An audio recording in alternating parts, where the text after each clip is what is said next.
Cynthia Hermawan, seorang anak perempuan berusia 6 tahun yang diculik di pusat grosir Cililitan, Jakarta Timur Minggu kemarin akhirnya berhasil ditemukan.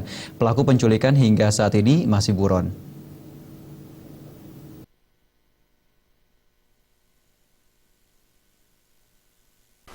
Cynthia Hermawan, seorang anak perempuan berusia 6 tahun yang diculik di pusat grosir Cililitan PGC, Jakarta Timur Minggu kemarin, akhirnya berhasil ditemukan pada Selasa pagi tadi. Cynthia pertama kali ditemukan oleh seorang sopir taksi di depan Mall Bekasi, Pekayon. Sopir taksi itu lantas berniat mengantarkan Cynthia ke PGC. Namun, atas permintaan Cynthia sendiri, bocah itu akhirnya diantarkan ke alamat orang tuanya dan kemudian melaporkan ke Polsek Jatinegara, Jakarta Timur. Atas kejadian tersebut, pihak kepolisian telah memeriksa 4 saksi dan telah mengetahui identitas pelaku penculikan yang saat ini masih buron.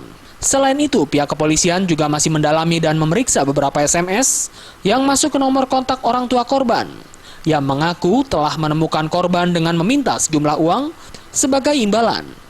Alhamdulillah, tadi pagi pukul 6.00, anak Cynthia berhasil ditemukan. Ya, kronologisnya adalah anak Cynthia ditemukan oleh seorang pengemudi taksi Bluebird di daerah Pekayon, Bekasi Barat. Saat ini sedang dilakukan pemeriksaan dan sekali lagi yang diduga pelaku sedang dilakukan penyelidikan secara mendalam. Seperti diketahui, Cynthia Hermawan, putri pasangan Ridwan dan Siti Ermawati, diculik orang tidak dikenal di pusat grosir Cililitan atau PGC Kramat Jati, Jakarta Timur, hari Minggu kemarin. Dari Jakarta, Zikri Amin melaporkan. Seorang bocah di Tuban, Jawa Timur hilang